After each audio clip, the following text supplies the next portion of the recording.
All right, guys, welcome to episode 13 of The Green Zone. Those of you who are familiar with my program, you already know the drill, but those of you who are new, I'll run through it real quick. We do have a couple changes for you regulars anyways, so we'll go over this real quickly. Quick table of contents. First, we are going to do straight head-to-head pick'ems. I will go through the weekly matchups, and I'll tell you who's going to win in straight-up pick'ems. We'll follow that up with fantasy stardoms and situms, where I'll give you your winners for daily fantasy and standard PPR format and Yahoo fantasy as well, who you should start, who you should sit. And then we'll follow that up with our betting segment, the famous Green Zone segment, where I get you into that zone to make that green, baby. And then finally, we will finish this off with a little story/topic segment. There are some things I'd like to go over this week. So hang in there, green thumbs. This is going to be an awesome episode. Also, this will be the first episode that I am uploading to YouTube. Last week we tried to do it, but we had a few technical difficulties. So this week I have a feeling it's going to be great. So here we go, guys. Starting us off, or as we like to say here on the Green Zone, let's kick it off. Okay, a little background music for you guys to set the mood as always. Love this primetime music. All right, first up, guys, we got the head-to-head pick'ems. And as always, I'm going to run through it with you. We do not cover the Thursday night football game because that's already passed. It's Friday night right now. California time zone. Get used to it, fellas and ladies. First up, we got the Panthers at the Browns. Okay, guys, here's the deal. Every time I bet on the Panthers, they lose. So I'm going to call an upset. I'm going to say that the Browns win this game in Cleveland. Now, you conspiracy theorists out there, you might want to take the Panthers in this one. Like Roger Goodell said a few weeks back, he thinks this is the best season in the NFL yet due to the parity. I've mentioned this a few times on the podcast, guys. What I'm basically trying to say is there are a lot of games this week that take place where one team, if they win, it means nothing. Another team, if they win, it means they stay alive in the playoff hunt. I think what Roger Goodell wants is storylines. The more teams still in the hunt come week 17, the better, in his opinion. So, conspiracy theorists out there, the Panthers should win this game. They're the better team, so they should win it outright. They're still in the hunt if they win this game. If they lose this game, they're completely done. Last week, however, was a must-win for the Panthers, so they still lost. This week's another must-win. I told you last week to bet on the Panthers, bet on them big. They did not pull through. I just can't bring myself to pick them again, guys. So I'm going with the Browns in this one. Conspiracy theorists, you might want to take the Panthers. Okay, next we've got Ravens at Chiefs, guys. This should be an easy one. You've got the Kansas City Chiefs that are rolling, one of the best teams in football right now. The Baltimore Ravens, they're getting, I don't know, they're trudging through. They're doing their best with Lamar Jackson. Here's the thing. Lamar Jackson's a rookie quarterback. He's only got 2 starts under his belt. This next week, he's going to be in Kansas City. Kansas City is one of the hardest places to play in the NFL, if not the hardest. They don't echo the sound. They haven't built a stadium to echo the sound like they do in Seattle. They just have hardcore fans who love football. That's where Lamar Jackson will be playing his 3rd game of his young career. That's really tough. On top of that, it's the Kansas City Chiefs, guys. Patrick Mahomes. Yeah, sure, they lost Hunt, but they still have Tyreek Hill, Travis Kelce, and they'll show you that they can utilize other weapons through the air to make up for their lack of ground attack without Hunt. We're not going to get into Hunt right now, other than what an idiot, but continuing on here, guys, I think the Chiefs win this game. Conspiracy theorists out there, follow me, guys. Follow me for a minute.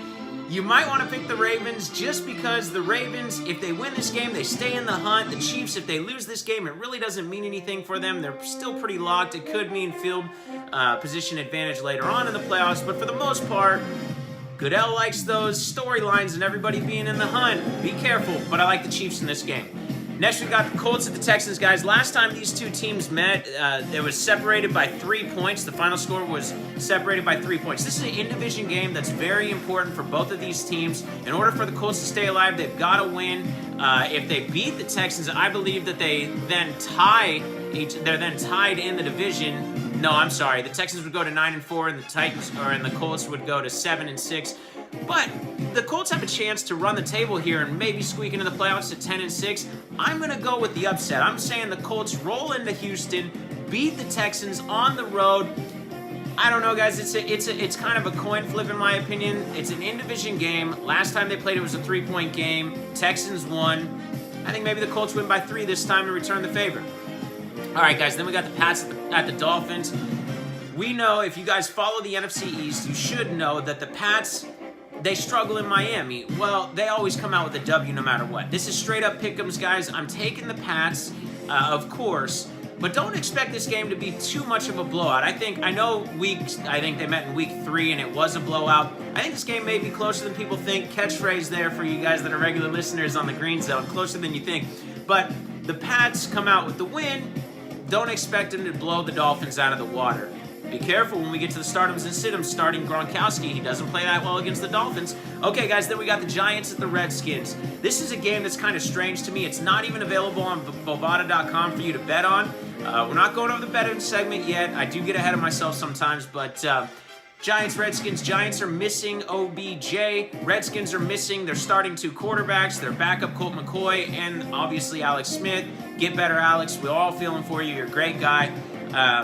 Giants, I want to say the Giants win this game, but honestly, this is a game where both teams are just, it doesn't really matter. This is the I don't give a shit game of the week. I'm going to say that that the Giants win this one simply because of Saquon Barkley. I know they're on the road. I know the Redskins have the better defense, but I think I'll take Eli Manning and Saquon Barkley minus OBJ to beat butt fumble Mark Sanchez, Sanchez there in Washington in his second start in however many years, guys. So, Giants there. Saints and Buccaneers.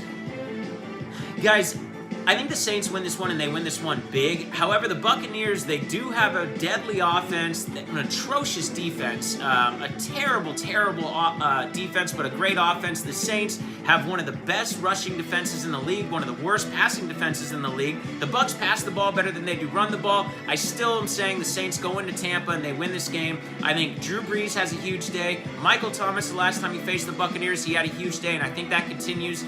I like the Saints marching on in Tampa. Falcons and Packers, guys. This is 2 teams facing off. Both of them, there were higher expectations for both teams before the season started. Little hydration break presented to you guys by Dunkin' Donuts there. I guess they're just Dunkin' now. Delicious cold brew coffee. You guys should get it. Continuing on, guys, the Falcons and the Packers. I don't know. I was about to say 2 Hall of Fame quarterbacks. I don't know about Matt Ryan, but 1 Hall of Fame quarterback for sure. 2 good elite quarterbacks in the league squaring off. Disappointing seasons. Packers just got rid of Mike McCarthy. For those of you who are regular listeners on the Green Zone, you know that in episode 1 of the Green Zone, I had said that Mike McCarthy is one of the worst coaches in the NFL, and the Packers would do better once they fired him. I don't know about firing him mid-year.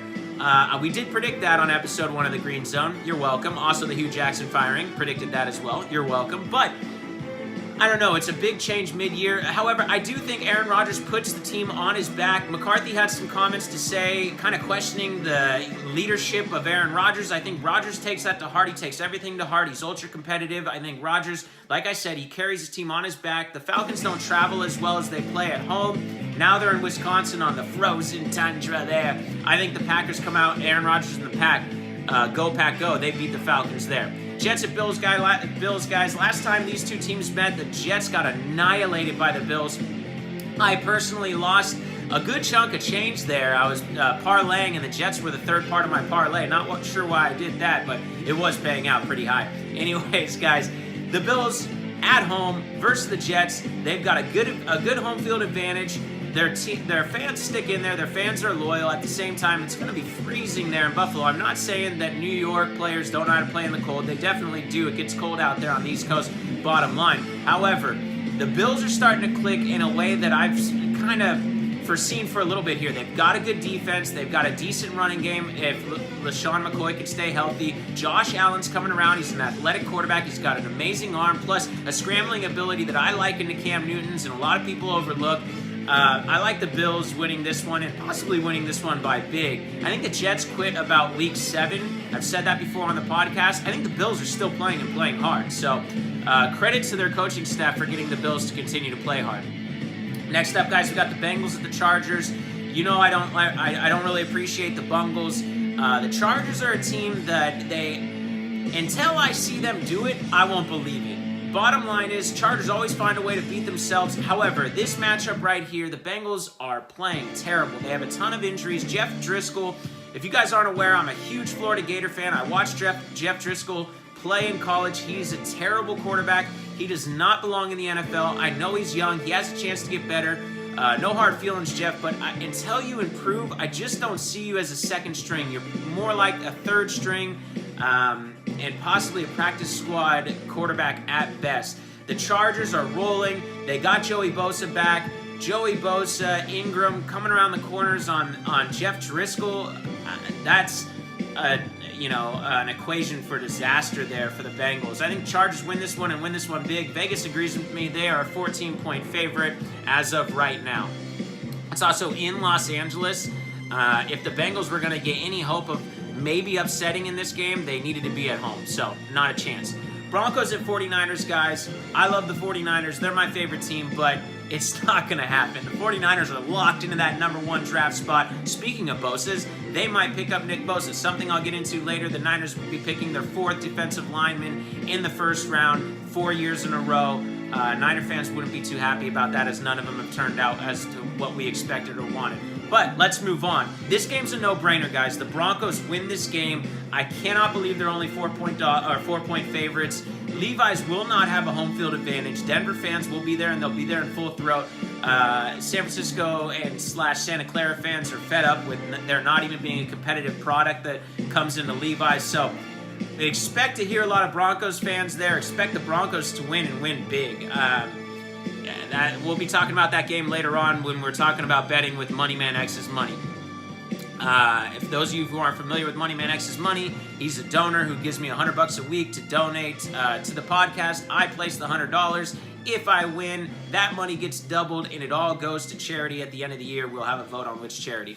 All right, moving along quickly, guys. We got the Eagles at the Cowboys. This is a conspiracy theorist game again, if you will. Stay with me here. If the Cowboys win this game, if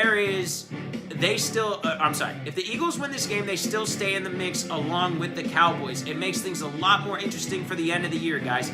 The Cowboys are the better team. The Cowboys should win this game. Funny to say after the Eagles just won a Super Bowl this last year. However, that Cowboys defense is aggressive. They're young. They're talented. I love the Cowboy defense right now. They're playing at home. The Cowboys are the better team. They should win. Conspiracy theorists, take the Eagles. And we got the Steelers and the Raiders, guys. I really don't want to get into this too much. The Raiders get destroyed by the Steelers. The Steelers are on a roll. I know Big Ben doesn't play as well on the road, but it doesn't matter when he's playing a team like the Raiders. The Steelers should win this game, no problem. Derek Carr and the Raiders are kind of rolling a little bit better on offense lately, so they may score a few more points than are expected from most of us, but ultimately the Steelers win this game. And the second I don't care or give a crap game of the week, guys, we got the Lions at the Cardinals. I'm calling this the upset of the week. I'm taking the Cardinals at home, upsetting the Detroit Lions. The Lions have nothing to play for. The Cardinals have pride and respect to play for. They also have a young quarterback who's very competitive and is hell-bent on proving that all the other teams that drafted the quarterbacks ahead of him were wrong. So they have a little bit to play for. They got the future to play for. They've got guys like Patrick Peterson and Larry Fitz who are going to play with all their pride and all their heart, no matter the situation. So I like the leadership on the Cardinals. I expect, as we all know, Stafford's one of the more inconsistent quarterbacks in the NFL. He'll go off for 4 touchdown passes. He'll also go off for 4 interceptions in a game. I expect Stafford to have multiple interceptions in this game. That Cardinals defense is better than people realize. Cardinals upset the Lions at home. That's also a harder place to play than most people think. That place gets loud, guys. All right, Rams at these last 2 games. I love them. I'm betting on both of them. Rams at Bears. Again, this is just straight up pick'ems, guys. Head-to-head matchups. Rams at Bears. I expect this to be a close game. This is what I'm calling the new age tradition. A great offense versus a great defense. Lately, that record or that matchup between a great offense and a great defense has gone the offense's way 9 out of 10 times. The better offense going up against a good defense on primetime games like this, lately, the last couple of years, the offense is 9-1, guys. I expect them to go to 10-1 and the Rams to win this game. There are some players that we'll talk about later on in fantasy that you might want to avoid. But Rams win this one, and the new age offense, the passing league NFL offense wins championships. Next, we got Vikings and Seahawks, guys.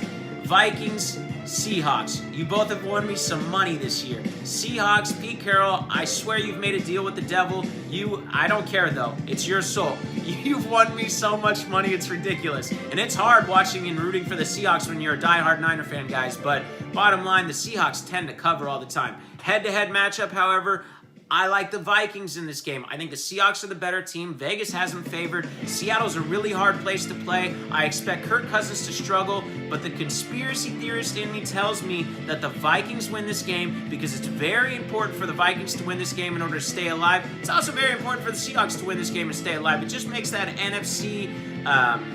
NFC North playoff picture so much more interesting if the Vikings win than it does in the NFC West if the Seahawks win. But if I'm going off my gut, I tell you guys to take the Seahawks. If I'm going off the conspiracy theorist, I don't trust Roger Goodell, I'm going Vikings. You decide. All right, guys, that does it for the head-to-head matchups. We're going to go ahead and, hey, stop the music back there. Yeah, no problem, Jimmy. All right, see how I'm able to throw my voice like that? I know you're jealous. Okay, cue up the fantasy football music, guys. Okay, now we're going to get into our stardoms and sit-ems. Apologize for the background here, guys. You're actually getting a sneak peek into my home as the studio is out of commission for the holidays, so I'm coming to you live from the Habener household. By the way, my name's Jimmy Habener. Gotten several emails that I don't shout out myself or my name enough. You can email me at thegreenzonepodcast at gmail.com, and you could watch this podcast as always on the Podbean. It's a free app, and then search The Green Zone, all one word, and you'll find the podcast no problem. Okay, guys, fantasy startups. Let's start there, pun intended. We're gonna go with Philip Rivers, guys. You know he's been on my sits list a few times, and he's been on my starts list a few times, and I've rarely missed on Philip. I usually know when he's going to go off. Here's a few things that have lined up perfect for the Chargers. The Bengals are one of the worst defenses, passing defenses in the league.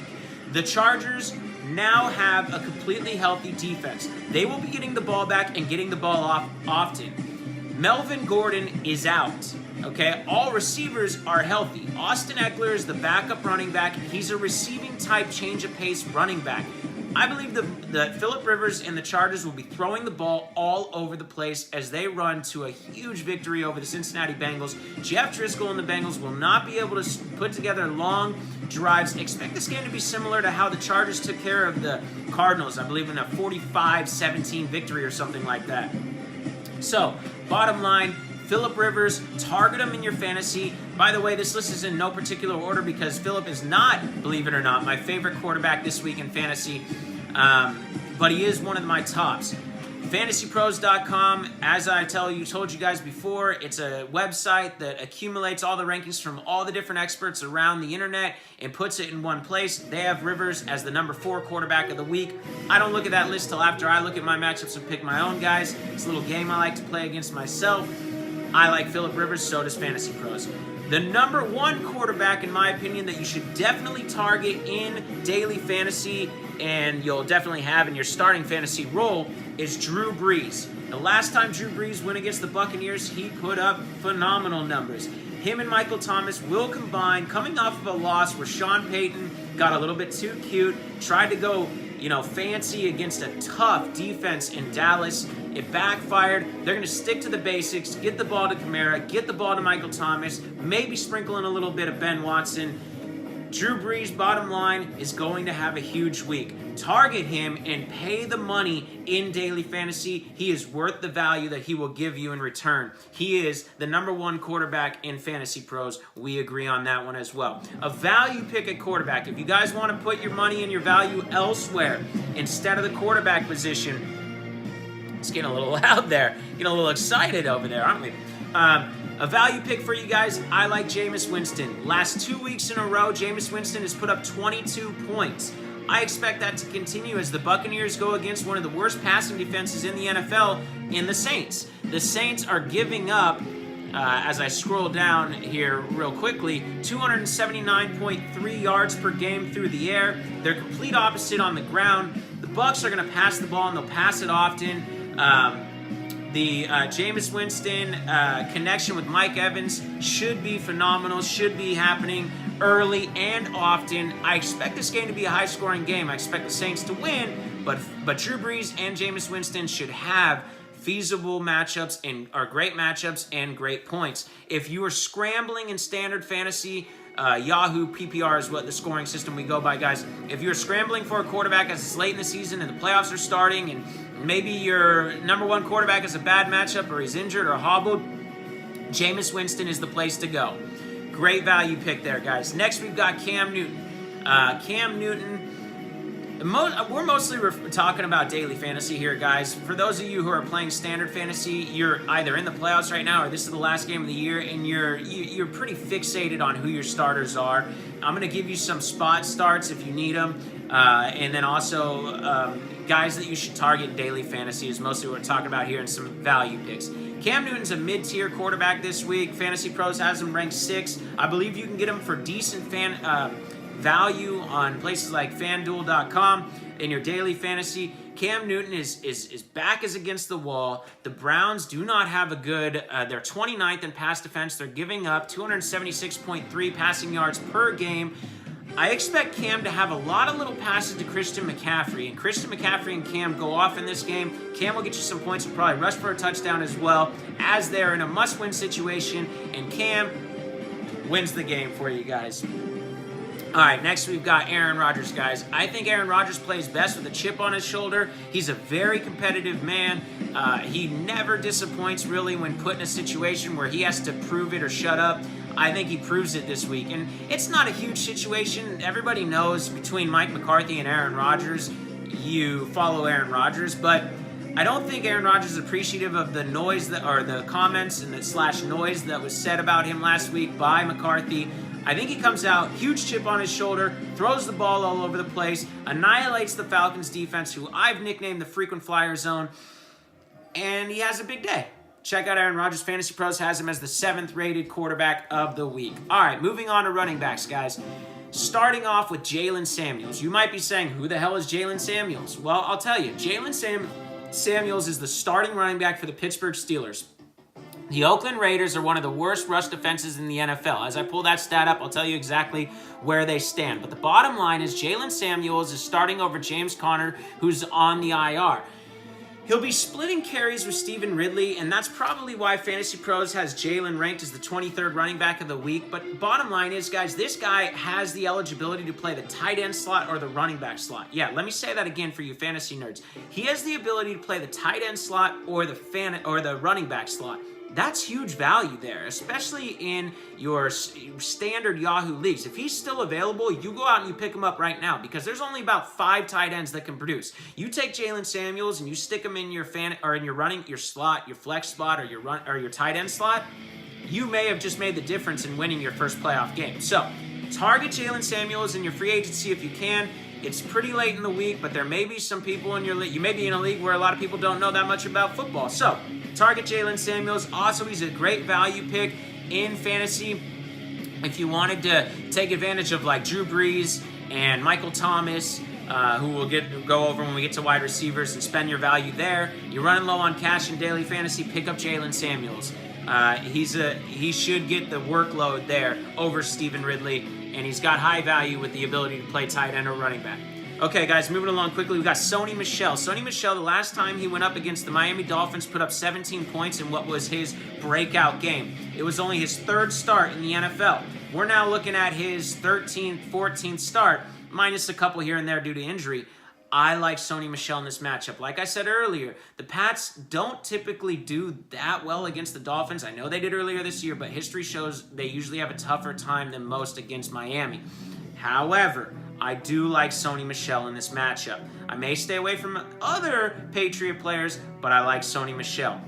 Next, we've got Christian McCaffrey, guys. You know if you listen to the podcast at all, you know how much I love Christian McCaffrey. He can run between the tackles. He can run outside. He can catch the ball. If the Panthers are smart, they give the ball to him as much as possible. His usage, however much the Panthers use him, usually directly links to the Panthers winning. I don't understand why Cam Newton, the Panthers, and Riverboat Ron don't utilize McCaffrey more. I think they're starting to catch on and see how much those two things are linked. McCaffrey's usage to wins. I think that happens this week. And like I said, much like how I mentioned the Panthers are in a must-win spot and Cam plays with that S on his chest, McCaffrey is going to do the same as he's an ultra-competitive player. All right, guys. Aaron Jones. If you don't know who he is, he's the running back for the Green Bay Packers. He's a legit running back. And for the first time in a long time, the Packers have both a running attack and a passing attack. Jones has gone off the last few weeks in fantasy. He's got a great matchup against the Falcons. The Pack will utilize him, in both the passing game and the rushing game. The Falcons don't have a rush defense or a pass defense. It looks good for the Packers. I like Aaron Jones. Oh, by the way, Fantasy Pros has Jalen Samuels ranked at 23 for the week, Sony Michel at 17, Christian McCaffrey at 2, Aaron Jones at 6, and next on my list, guys, Jeff Wilson Jr. He's a practice squad running back who was just elevated to starter for the San Francisco 49ers. If you have not noticed this, I don't blame you, as nobody should be watching 49er football at this point. The 49ers run the stretch zone rush, okay? Similar to Mike Shanahan, for those of you who have been football fans for a while. Kyle Shanahan, of course, is Mike Shanahan's son. He grew up watching that same system. He runs it and runs it well. What that means, guys, is they take all their linemen and they pull them and they run them one direction, and the running back rolls that same direction, and he kind of looks and waits until he can find the right hole, and then he explodes through it, all right? If I had a drawing board behind me, I'd do a little Madden for you, and I'd draw out the arrows, and boom, he goes right through that A-hole or B-hole or whatever he wants to decide to go through. Basically, it allows the running back to pick and choose where he wants to run and stretches the defense out. This is very useful for speedy type running backs like a Matt Breida or a Jeff Wilson Jr. He does have size. He is over 6 foot. He is over 200 pounds. But the last couple of weeks, I was able to see this kid run. He runs with heart and passion. He's honestly inspired a lot of the 49ers offense. I love the way this kid runs. He puts his head down. He will run you over, but he also has speed, guys. He will thrive in the Shanahan running attack. I expect a big game from this kid as long as he stays healthy. He's out there like he's trying to play for his job in a starting position in the NFL in the future. I love the kid, guys. I think he's got a bright future if he continues to run the way that he has and he stays healthy. I'm pulling for you, Jeff Wilson Jr. Guys, if you need a spot start at running back because maybe you've got tough matches for your running backs in the first playoff game of the year, or you've got injuries, target Jeff Wilson Jr. He's still available out there in some leagues. Then finally, guys, my favorite running back of the week, or number one spot in my opinion, Phillip Lindsay. Oh, and Fantasy Pros has Jeff Wilson Jr. ranked as the 21st running back of the week. Phillip Lindsay, guys. Actually didn't look up where he's ranked, but I love Phillip Lindsay this week. I love Phillip Lindsay every week, but in particular against the 49ers, guys. I watch the 49ers regularly, and I even watch some of their games back on recorded film. Yes, I'm that crazy. I know their team better than any other team in the NFL. There is not a single person on the San Francisco 49ers defense that can stop Phillip Lindsay and his speed. He has incredible balance and vision as well. He's not just a speedy guy. Don't make that mistake. The Niners are full of a defense that misses tackles on the regular basis. Phillip Lindsay is ranked 8th by Fantasy Pros, by the way. I expect him to be in the top 5 by the end of the week. That's a Green Zone prediction right here, live on air. You heard it first here. He will be top 5 running backs of the week come next week when we're able to go over the results. All right, moving on to wide receivers, guys. In a matchup position where I expect him to exploit it as a crafty veteran, also a great underrated receiver, Keenan Allen. Fantasy Pros has him ranked as the 5th wide receiver of the week. He's got a great matchup against the Cincinnati Bengals. They are the worst pass defense in the NFL. They're giving up 100. Oh, I'm sorry. That's rushing. But they're giving up a lot of yards through the air, guys. Just trust me on this, okay? The Cincinnati Bengals don't play defense. And before, they got some wins because they were able to outscore their opponents, and that's the way the NFL goes. But now that they've lost Andy Dalton, the Bengals are just an automatic W for whoever they're playing against. So that should stand true for the fantasy players playing against him. Keenan Allen will have a big day. If you wanted to pair Phillip Rivers with Keenan Allen in fantasy or daily fantasy, that's probably a good move. I like it. Or you can do the next combination that I like even better, and that would be Drew Brees and Michael Thomas. Michael Thomas is my number 1 wide receiver of the week. Fantasy Pros has him as the 2nd wide receiver for the week. Last time Michael Thomas went off against the Buccaneers, he went off for 2 touchdowns and over 100 yards and a lot of receptions, guys. Michael Thomas and the Saints. Michael Thomas has actually been on a little bit of a down spell here lately, the last couple of games. The Saints also lost recently. Sean Payton, Drew Brees, Michael Thomas, expect them to come out with fire in their eyes and revenge on the mind. Bucks, you just happen to be in the wrong place at the wrong time. Next, we've got the Buccaneers receiving court, guys. I like Mike Evans and Jameis Winston for a value tandem there in daily fantasy if you need. But more in particular, I like Chris Godwin. He's been upgraded to the number 2 wide receiver for the Tampa Bay Buccaneers. If you remember him from, I don't know, that show that's on HBO or what, Hard Knocks. He's a young wide receiver. He's got a lot of talent. He should be their number 2 wide receiver, but Deshaun Jackson has taken that spot. Deshaun is out for the year. O.J. Howard is out. So there's not as many targets to take away from Mike Evans and Chris Godwin there. This is also a good time to pick up and play Godwin, as the next couple of weeks after this, the Buccaneers have some really tough defensive matchups, and I think the Ravens and the Cowboys or something like that. So take advantage of it now, guys. Next on the list, we have Davante Adams. Davante Adams is the 3rd-rated Pro Football wide receiver of the week. He's Aaron Rodgers' number 1 quarterback, and if I think Aaron Rodgers is going to come out and have a great day, then who's going to be the main recipient? Davante Adams. He's basically the only receiver on the Green Bay Packers. So, expect big things from Adams. Last on the list, guys, we have Courtland Sutton, another Denver Bronco player. The Niners do not have a professional defense, so they can't stop a legitimate running back, and they can't stop a legitimate wide receiver. This would be a better matchup for Emmanuel Sanders, but he's out. So Courtland Sutton is now upgraded to the number 1 receiver for the Denver Broncos. I like him eating often against the 49ers secondary, who can't stop anybody, and they prove it week after week. Take Courtland Sutton in a value pick and play him at your 3rd wide receiver spot in daily fantasy. And last but not least, guys, tight ends. You've heard me say it here before. There's about 3 or 4 good tight ends in the NFL. If your tight end scores a touchdown for that week in fantasy, consider that success, as most tight ends are putting up 6 points. 8 to 10 points is like ridiculously great. So, having said that, I like Cameron Brate, Eric Ebron, and Kittle.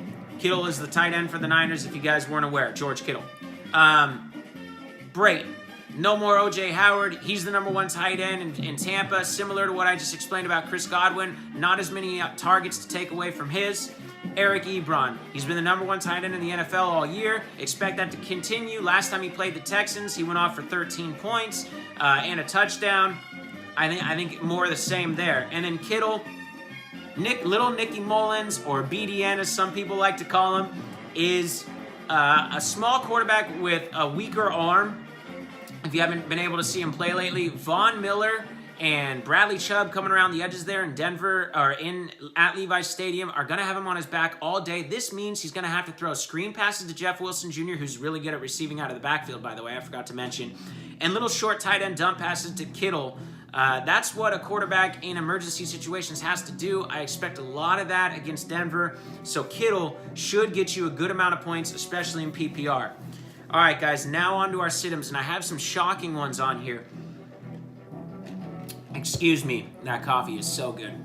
Woo! Okay, guys, first on the list, we have Patrick Mahomes. Now, before you say I'm extremely crazy, Fantasy Pros has him as the 2nd quarterback of the week. I just don't like his matchup. I think there are better matchups like Drew Brees, as I mentioned, and Phillip Rivers. Mahomes is still going to get his points. Obviously, guys, I'm not saying to not start Mahomes in your regular fantasy. I'm starting him in my playoff game, of course. I just think the value you're gonna get from him for the price tag that you're gonna have to pay for him, it's not great. The Baltimore Ravens are the 2nd best pass defense in the NFL. Okay, they're one of only 2 teams that are giving up less than 200 yards through the air. The Buffalo Bills, number 1, they're giving up 187.2 yards through the air, and the Baltimore Ravens, who are giving up 194.4 yards through the air. The Chiefs will get theirs. They'll win. Hill will get his. Kelsey will get his. And Mahomes will get his. Without Hunt, the Chiefs have to pass more, and that's probably why a lot of experts are taking Mahomes. I just think you can get better value there. I think he'll end up being the 4th or 5th best quarterback of the week. All right, guys. Next on the list is Matthew Stafford. I mentioned it earlier. The Cardinals have a better defense than people realize. I expect this to be a multiple interception for Stafford as the Arizona Cardinals upset the Detroit Lions in Arizona. Matt Ryan, guys, I have him on my fantasy team in standard fantasy. I am not starting him. I pulled him in place of Russell Wilson. I think you should possibly look for a backup. If you can snag a Jameis Winston, that's good. Maybe even a Josh Allen, who's a decent spot start here. Matt Ryan on the road hasn't played that great all year. His splits aren't as bad as Big Ben's, but they're bad, or they're not that great. He's in Wisconsin. He's on the frozen tundra. It's cold. I think the Packers are mostly going to control this game. The Packers are quietly the 6th best passing defense in the NFL. I just don't like the matchup. I think you should look elsewhere. And along that same line of thinking, it's Carson Wentz, guys. They're going up against a tough defense in the Dallas Cowboys.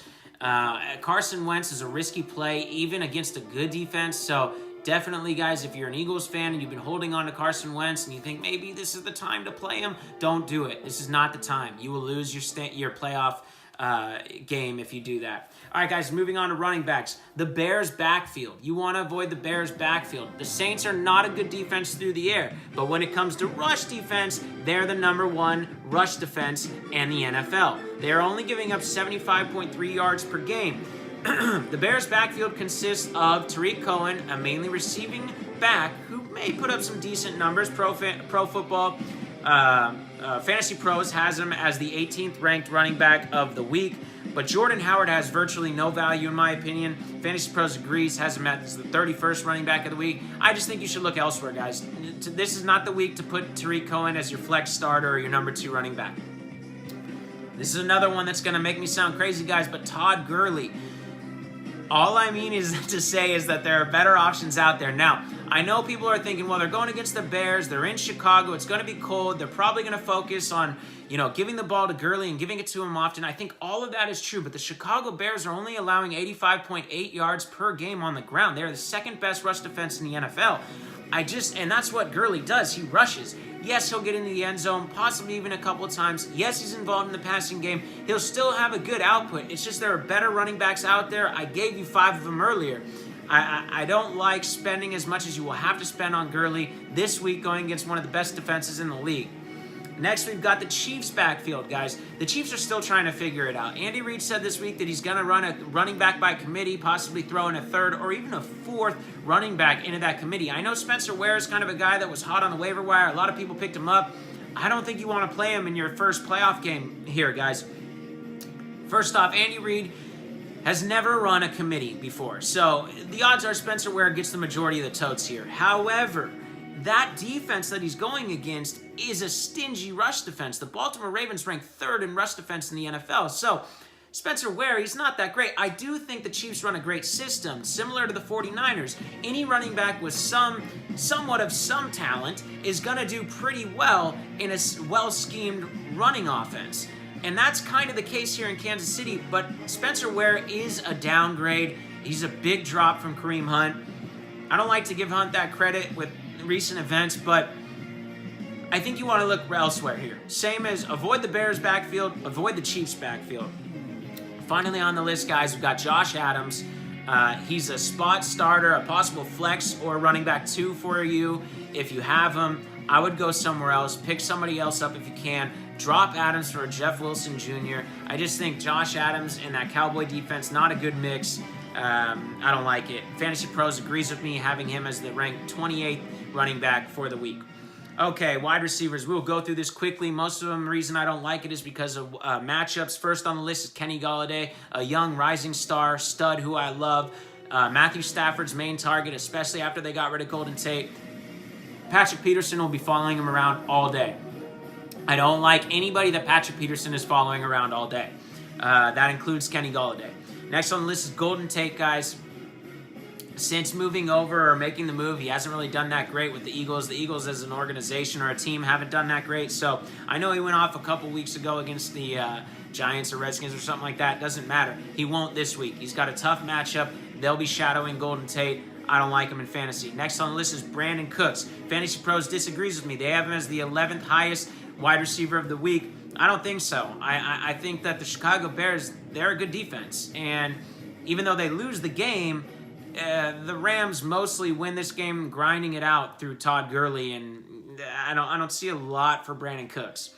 Next on the list is Josh Gordon, guys. This goes with my theme that the Dolphins play the Pats pretty well. The Pats will win, but I just think that Tom Brady is going to utilize Edelman more than Gordon in this game. Gordon is the 16th best receiver according to Fantasy Pros this week. I don't buy it. I would look elsewhere. And finally, Julio Jones, guys, another one that'll make you raise your eyebrows, but Julio Jones has a really tough matchup. There are so many other receivers that have great matchups this week, guys. Don't grab Julio Jones just thinking he's a top 5 receiver. You'll grab him. It's a waste of money in daily fantasy. There are better options out there that you can get for better value and better cost. Okay, guys, and finally moving on to tight ends, we got Jared Cook, Beetlejuice as I like to call him. He had a great week last week, but the way that it goes with Jared Cook all year has been whenever you count on him, he doesn't play well. So you're probably looking for a spot start from a tight end. You can't spot start tight end or Jared Cook in this one, guys. He's going against the Steelers, who are improving from week to week on their defensive side. He just went off. I don't expect it to happen again. Gruden always tries to switch things up, so rather than sticking with what's working, he'll probably try to switch it up and utilize somebody else as his main weapon. I don't like Jared Cook. I don't trust Jared Cook this week. I like him. He's one of the only options as a weapon, offensive weapon on the Oakland Raiders, but I just can't trust him this week in a playoff game in fantasy. Next, we got Rob Gronkowski, guys. Last time Rob Gronkowski went against the Miami Dolphins, he put up 6 points. All right, let me say that again. The last time Rob Gronkowski went up against the Miami Dolphins, he put up 6 points. That's not acceptable. He's probably one of your top picks if you have him. You're going to have to plug and play him as you usually would, but in daily fantasy, do not target Rob Gronkowski. And finally, guys, Jordan Reed, Florida Gator fan, near and dear to me. Love him. He stayed healthy all year, but he's relatively been unproductive all year. So have the Washington Redskins in general, as far as all their skill players on offense go, but expected a lot more from Reed this year. He is disappointed, to say the least. He put up 9 points the last time the Redskins faced off against the Giants. I expect something similar, especially with Sanchez there at quarterback. Go somewhere else, guys. Okay, that moves us on to the betting segment. Here we go. Starting to lose my voice here a little bit. Hold up. Little OBJ, little ODB, old dirty bastard for y'all. Okay, here we go, guys. Colts. I call these my first take bets, by the way. This means that this is the first time I looked through the bets, and these are the ones that jumped out at me immediately. Colts plus 4.5. We already went over this earlier. The last time the Colts played the Texans, that was a 3-point game. I expect this to be a close game. In head-to-head pick'ems, I told you the Colts would upset and win this game, so stands to reason. If you give me the Colts plus 4.5 points, I like the Colts. So, Colts plus 4.5. Next on the list, guys, Broncos minus 4. Not only do I love this game, and I cannot believe the Broncos are only favored by 4, but I'm putting Moneyman X's money on this game. Excuse me, I'm having to adjust the volume due to the fact that there's a music video going on behind me with a lot of talking, a lot more than expected. Sorry about that, guys. Broncos minus 4, take it. That's where I'm putting Moneyman X's money. This is somewhat of a lock for me, guys. And as you know, last week, listeners from last week, both lock bets that I gave you cashed in. I really like this bet. The Broncos are on a roll. The Niners are atrocious right now. They're probably, since they didn't do it last week, they'll probably switch quarterbacks at halftime this week. Von Miller and Chubb and all those, the whole defensive line for the Broncos really is really good. Expect them to destroy the Niners and have Mullins on his back often. I like the Broncos minus 4. Playing that one, counting on that one for more charity money. All right, guys, Cardinals plus 3. If I think the Cardinals are going to upset and win this week, then I like the Cardinals plus 3. It's risky, guys. It's bad to bet on a team like the Cardinals. It really is. You should probably avoid this game, but if you're trying to make some money, you're looking for an upset game, you don't want to put down a lot of money, but you want to get something in return, take the Cardinals plus 3. Little underdog for you that you can pull for. Could cash out better than you think. And finally, guys, Not finally, we got a lot more here. I like the Rams -3, guys. I expect this to be a close game. So if that line moves, I've won a lot of money on the Bears this year, so I hesitate to pick against them. They tend to cover. Here's the thing. If that line moves, if they get the kicker and that line moves to even 3.5, take the Bears plus the 3.5. But so far as it stands, Rams -3. I expect the Rams to win this game by 3 or more. So it's either a push or a victory. Or I'm sorry, by 3 or less. So I don't know. Then you could say that you want to take the Bears. They could also win this game by like 4 points or something crazy, silly like that. A last-minute field goal and they win by 6. You either take the Bears plus 3.5 or the Rams -3, in my opinion. Next, similar situation, take the Vikings plus 3. However, if the Seahawks move to 3.5, if you're giving me the Seahawks at home in that stadium, -3, I'm sorry, if this moves to 3.5 or 2.5 or something like that, if the Seahawks don't have to cover the 3, I like the Seahawks at home. But you give me the Vikings plus 3 on a must-win game. Conspiracy theorist in me tells me to take the Vikings plus the points. And then finally, guys, I like the over in the Jets-Bills game. I've been saying it all year. I expect football in general and Vegas in general to start pulling back on the overs. People have been cashing in on overs all year. Vegas does not continue to lose money, and it finally happened last week. Last week, so many unders pulled through and won. A lot of people lost money. Vegas got the hook in all of us, had us keep and continuing to play the overs, and finally, so many unders cashed in last week. We fell for it here on the Green Zone. I still do, though, like the over in the Jets-Bills game at 38. It's not a lot of points, and the Bills' offense can actually produce and give you, more than you expect. So, I'm not high on this game, but if you do want, I know from emails in the past, you guys like the overs and unders. Here's an over for you. All right, guys. Upon second look at all the lines, here are the bets that I like. Take that into account. I went through it a second time. Here are some that popped out at me a second time through. Packers -4.5. I do think that the Packers are going to beat up on the Falcons, especially at home in Wisconsin, coming off the firing of their head coach, a head coach who I think made them worse than they are. So, Packers -4.5. It's not really a lot to cover. They should win this game by a touchdown or even more. Finally, the Bills -4, guys. Like I said, I think the Jets quit a few weeks back. The Bills are still playing and playing for something. They got a young quarterback who's continuing to show what he can do. I take the Bills -4. And then finally, the third time through, as I like to call it here, guys, Saints -10. If the Saints are going to win this game, they're going to win it by big, 10's a big number to cover, but the Bucs are so bad on offense, I expect the Saints to put up a minimum of 40 points. That brings us to the Saints-Bucs game.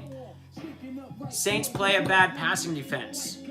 The Buccaneers only pass the ball, or effectively pass the ball. They don't really effectively run the ball. The Bucs don't play defense. The Saints are one of the best offenses in the league. The over is at 54.5. That's a lot, but guys, a lot of games this year are cashing in at like 60 or above. I like the over in this game at 54.5. And then finally, where I am personally putting my money on a parlay. I am parlaying the Broncos, the Broncos, Chiefs, and Chargers. Yes, those are all AFC West games. I expect the Broncos to beat the 49ers, the Chiefs to beat the Ravens, and the Chargers to easily take care of the Bengals. However, any combination of the following teams will work. The Broncos, the Steelers, they should handle the Raiders. The Saints, they should beat the Bucs. The Chiefs and the Chargers. Any combination of those teams should work. I chose the combination which gives the best money-wise as far as a payout, gives the best payout. Last week, my lock bet and my parlay that I bet on personally both cashed out. This is not a liquidate all assets, as there could be something funny going on in Baltimore, especially if you believe in conspiracy here, guys. It would be huge for the Ravens to win. It wouldn't mean much if the Chiefs lost. But Broncos, better team than the 49ers. Chiefs, better team than the Ravens. Chargers, by far better team than the Bengals. All right, guys, that is it for our betting segment. Now, a little bonus segment here. I've got some topics or stories and topics I'd like to talk about. We're going to turn off the music, and we're actually going to stop the YouTube video here, guys. If you enjoyed this video, continue to click that subscribe button and give the old like there. I know this is my first YouTube video, so start following me and I'll start posting more. I hope I get you into that green zone to win that money, and thank you for listening, you beautiful, beautiful, beautiful listeners on the YouTube side. We will continue on the podcast side.